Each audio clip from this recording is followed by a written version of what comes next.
মা দেখো দেখো, দাদা বাড়িতে নেই, তবুও দাদার কপালে কেমন ভাই ফোঁটা দিয়েছি। ছেলেটা আমার হাসপাতালে মৃত্যু যন্ত্রণায় ছটফট করছে, তুই তাকে চন্দনের ফোঁটা পরিয়েছি। দাদা হাসপাতালে? বাবা আপনাকে ওরম ভাবে অপমান করে, মানে আমি বলি কি মা, আমার ছেলে কপালে যা আছে হবে। এখানে তো অনেক ডাক্তার আছেন, তারা যা ভালো মনে করবেন তাই হবে। তুমি বাড়ি যাও। বাড়ি বাড়ি আমি তখনই যাব যখন আপনার ছেলেকে সুস্থ করে বাড়ি পাঠাতে পারবো।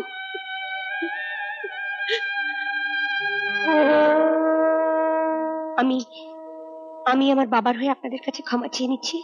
না না না না, তুমি কেন? ও কেমন আছে? ও আসুন। কেমন আছেন?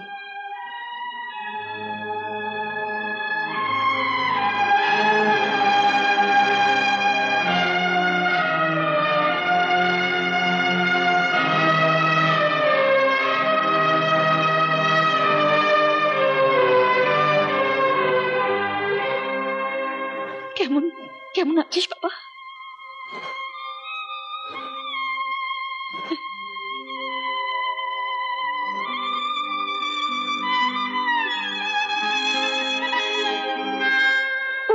কথা বলছে না কেন? বলবে, মাথা এত বড় একটা আঘাত পেয়েছে, একটু সামনে নিক, ঠিক কথা বলবে।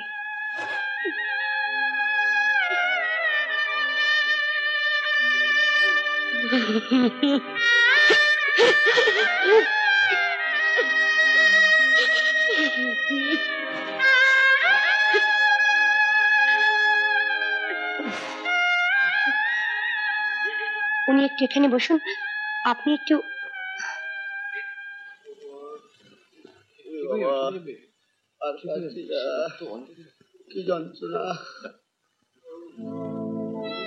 আপনার স্ত্রীর সামনে কথাটা বলতে পারলাম না। উনি উনি সাময়িকভাবে স্মৃতিশক্তি হারিয়ে ফেলেছেন। তুমি বলার আগে আমি সেটা বুঝতে পেরেছিলাম মা। ও যেভাবে আমাদের দিকে তাকিয়েছিল। আমার এত খারাপ লাগছে, আমার জন্য। তুমি কি করবে মা? ওর কপালে যা লেখা ছিল।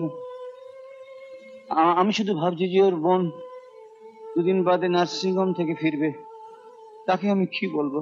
দাদা নেই, কলকাতার বাইরে গেছে। পুরুলিয়ায় গেছে, আর ভালো চাকরি পেলো তো। ভালো চাকরি বলে আমি ওকে বারণ করতে পারলাম না।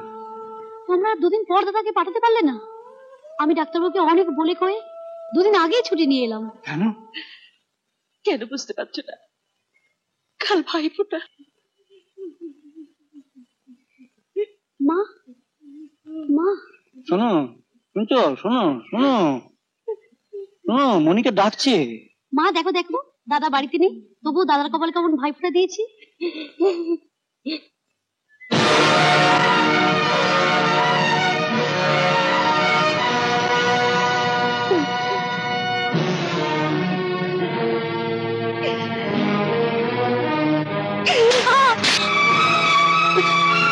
এই তুই কি করেছিস তোমাকে? ছেলেটা আমার হাসপাতালে মৃত্যু যন্ত্রণায় ছটফট করছে, আর তুই তুই তাকে চন্দনের ফোঁটা পরিয়েছি। চন্দনের।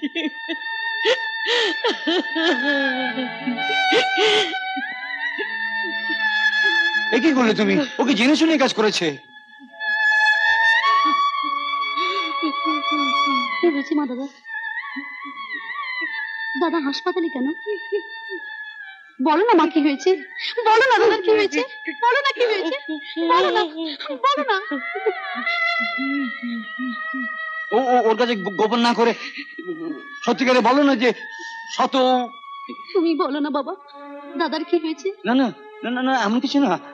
একটা অ্যাক্সিডেন্টে ও মাথায় চোট পেয়েছে, হাসপাতালে আছে। দাদা হাসপাতালে?